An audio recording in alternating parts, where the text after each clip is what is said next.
بسم اللہ الرحمن الرحیم. ناظرین، یہ آج میرے لیے بڑا اعزاز ہے کہ اس شام نوجوان لڑکے لڑکیاں یہاں جمع ہیں، اور یہ وہ دور ہوتا ہے جو ہم بڑوں نے بھی گزارا ہے، لیکن اس دور کی قدر و قیمت کا اندازہ بعض اوقات بعد میں ہوتا ہے.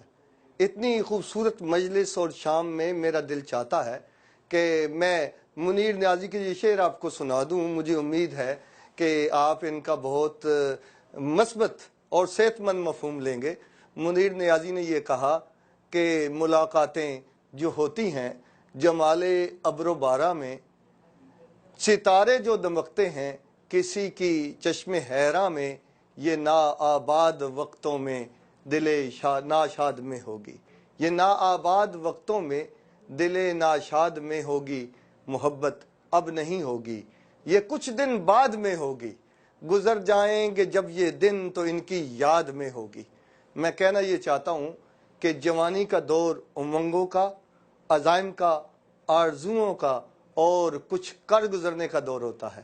اللہ کرے کہ آپ سب پر عزم ہوں اور کچھ کر گزرنے کا جذبہ آپ کے اندر بیدار ہو، لیکن انسانی وجود میں اس کے دیگر اعضاء سے زیادہ وہ سٹیٹ آف مائنڈ جس کو اعتماد کہتے ہیں، جس کو کانفیڈنس کہتے ہیں، وہ بڑا امپورٹنٹ ہے. اگر آپ کے ادارے نے، آپ کے بڑوں نے، آپ کے معاشرے نے، آپ کے نظام تعلیم نے اور آپ کے اساتذہ نے آپ کو کانفیڈنس دیا ہے، تو مجھے امید ہے کہ آپ کا مستقبل اپنی تابناکیوں کے ساتھ آپ کا منتظر ہے. لیکن افسوس کے ساتھ کہنا پڑتا ہے کہ آج کے نوجوان بچوں اور بچیوں کو زیادہ تر ڈانٹا جاتا ہے، انہیں کانفیڈنس نہیں دیا جاتا، انہیں وہ عزائم نہیں دیے جاتے جو انسان کے اعضاء اور وجود میں بجلیاں بھر دیں. کہانی سنانا، سٹوری ٹیلنگ ہمیشہ سے انسانی معاشروں میں تعلیم کا بہت بڑا ذریعہ رہا ہے. اس سلسلے میں ہمارے بزرگوں میں مولانا روم رحمۃ اللہ علیہ کا بڑا معروف نام ہے. انہوں نے اپنی حکایات میں ایک بڑی دلچسپ حکایت لکھی ہے، مجھے امید ہے کہ آپ سب کو وہ پسند آئے گی. کہتے ہیں کہ کسی زمانے میں ایک جنگل کنارے ایک بڑھیا رہتی تھی اور وہ بھیڑیں چراتی تھی. ایک دن بھیڑیں چراتے چراتے وہ جنگل کے اندر چلی گئی، بھیڑیں چر رہی تھیں. اچانک اس بوڑھی خاتون کی نگاہ شیر کے ایک چھوٹے سے بچے پر پڑی جس کی آنکھیں ابھی نہیں کھلی تھیں. اس بڑھیا نے احتیاط سے دائیں بائیں دیکھا، نہ شیر نہ مسز شیر، دونوں تھے ہی نہیں. اس نے بڑی محبت سے اس بچے کو اٹھایا اور اٹھا کے اپنے جھونپڑے میں لے آئی اور اسے اپنی بھیڑوں کے ساتھ پالنا شروع کر دیا. اور اس بچے کو کسی نے نہیں بتایا کہ تو شیر کا بچہ ہے. جوں جوں وہ بڑا ہوا تو اس نے سمجھ لیا کہ میں بھی بھیڑ ہوں، بھیڑوں والی زبان سیکھ لی، بھیڑوں والے فنکشن، بھیڑوں والے ڈیز منانے لگا، بھیڑوں والے خوف، بھیڑوں جیسے احساسات، بھیڑوں کی کمپنی، بھیڑوں کا کانفیڈنس. اسی زمانے میں جسے آپ کہہ سکتے ہیں جدید زبان میں ارلی چائلڈہڈ، اسے یہ پتا چلا کہ سب سے خطرناک چیز بھیڑوں کے لیے شیر ہوتا ہے، اور اگر وہ حملہ کر دے تو اس سے بھاگنا چاہیے ورنہ وہ کھا جاتا ہے. یہ خوف اس کے دل میں بھی بیٹھ گیا. یہ اس کی تربیت کا گیپ تھا. لہذا ایک دن، جیسا کہانیوں میں ہوتا کہتے ہیں کہ ایک دفعہ کا ذکر ہے، حالانکہ یہ کئی دفعہ کا ذکر تو میں بھی کر چکا ہوں، تاہم شیر نے حملہ کر دیا. شیر کے خوف سے جب بھیڑیں بھاگی تو یہ بھی بھاگا. حملہ آور شیر نے دیکھا کہ بھیڑیں تو بھاگ رہی ہیں، ان میں ایک شیر کیوں بھاگ رہا ہے؟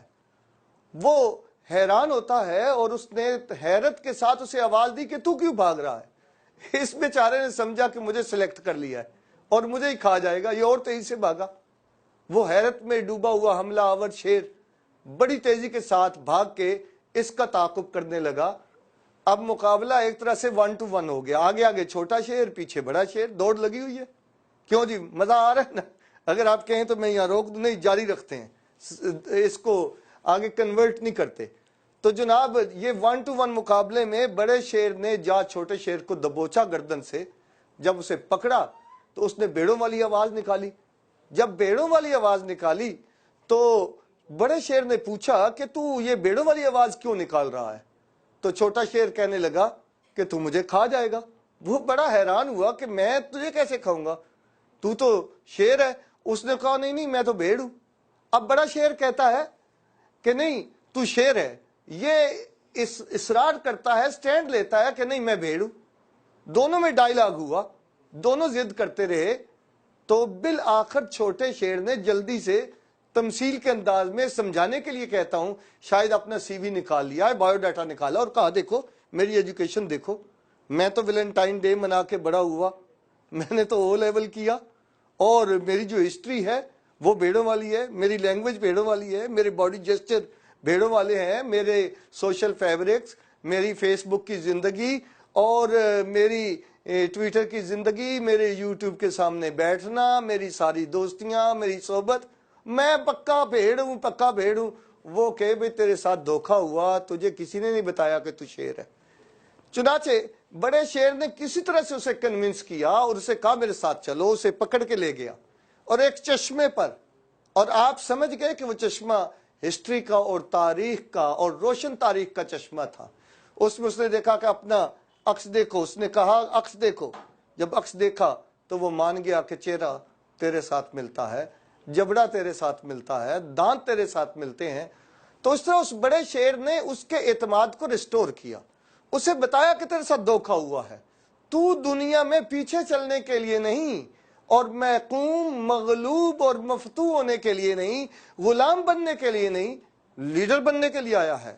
اور تو یہ تو شکار ہونا نہیں، شکار کھیلنا ہے. لہذا اقبال اپنے کلام میں ایک لفظ استعمال کرتے ہیں خودی. خودی ہوتی ہے خود اعتمادی، سیلف کانفیڈنس. اس کو اس نے ریسٹور کیا. کہانی تو چلتی ہی رہتی ہے، سنانے کی حد تک تو ختم ہو گئی، لیکن آج شام میں خواہش کرتا ہوں کہ یہ کہانی اگر آپ کی ہے تو میں نے کوشش کی ہے کہ آپ بچوں کو میں اس چشمے پہ لے آؤں اور میں آپ کو کہوں کہ ہماری تاریخ بڑی روشن ہے، بڑی تابناک ہے. یہ کیمسٹری اور یہ فزکس اور یہ جو الجبرا، یہ جو میڈیکل سائنس، یہ جو انجینئرنگ، کہیں ولیم، کہیں جوزف، کہیں جارج، یہ سب عکس ہیں، اصل نام مسلمانوں کے ہیں. یہ جو اقبال نے کہا نا کہ مگر وہ علم کے موتی کتابیں اپنے آبا کی، جو دیکھیں ان کو یورپ میں تو دل ہوتا ہے سی پارا. تو دیکھیے یہ سارے علوم اس دنیا کو ہم نے دیے ہیں، اور انشاءاللہ آپ جیسے پرعزم نوجوان اگر آج تہیہ کر لیں تو ہم دوبارہ یہی علوم دیں گے. لیکن اگر اپنی ذات کے کھونٹے کے ساتھ آپ بندھے ہوئے ہیں، جیسے کنویں کا مینڈک ہوتا ہے، اسے لاکھ بتائیں کہ اس مینڈک کے اس کنویں کے باہر بھی ایک دنیا ہے، ایک جدہ ہے، ایک ریاض ہے، ایک دبئی ہے اور ایئرپورٹ ہے، یہ ہے، تو وہ اس کنارے سے چھلانگ لگا کے ادھر، ادھر سے ادھر، اور وہ کہتا ہے کہ نہیں ٹوٹل دنیا وہی ہے. نہیں جناب، آپ نے اقبال کی تصویر تو دیکھی ہے نا. ایک اقبال ہے کس زمانے میں اس نے مغرب کو سمجھا، مغرب کی قیادت کو سمجھا. جرمنی میں اس کے نام سے سڑکیں ہیں، اس کے نام سے مختلف ان کی نسبتیں ہیں. انگلینڈ میں رہے، اسپین میں رہے. اور آج میں تصویر دیکھتا ہوں تو آپ جیسے نوجوانوں کو کہتا ہوں کہ وہ اس طرح اپنے پیشانی کے ساتھ ہاتھ رکھ کے سوچ میں کیوں ڈوبے ہوئے ہیں. شاید وہ ہماری حالت پر غور کر رہے ہیں کہ اللہ نے جن کو شیر بنایا تھا وہ آج پیچھے چلنے پر کیوں مجبور ہیں. وہ جانتے نہیں ہیں کہ ہیرو تو وہ ہیں. جابر بن حیان تو ان کا تھا، خوارزمی ان کا تھا، جغرافیہ دینے والا ادریسی ان کا تھا، تاریخ کا امام ابن خلدون ان کا تھا، اور دنیا بھر کو میڈیکل سائنس اور سرجری دینے والا زوراوی ان کا تھا. اور ان دھاندلی کرنے والے علم کی دنیا کے ڈاکو انگریزوں نے نام تک بدل ڈالے. یہ پتہ نہیں ہے کہ وہ یوسف لکھنے سے گریز کرتے ہیں کہ کہیں مسلمانوں کی نسبت نہ ہو جائے، اسے جوزف کہتے ہیں. اسی طرح سے داؤد کو ڈیوڈ کہتے ہیں. اس لیے جابر بن حیان کا، ابن سینا کا، رازی کا وہ دھوکہ دیتے ہیں یہ بازیگر کھلا، لیکن تھے تو وہ آبا تمہارے ہی، اور تم کیا ہو ہاتھ پر ہاتھ دھرے منتظر فردہ ہو. اور اقبال کے اس پیغام پر بات کو ختم کرتا ہوں کہ قوت عشق سے ہر پست کو بالا کر دے، دہر میں اسم محمد سے اجالا کر دے، وما علینا الا البلاغ المبین۔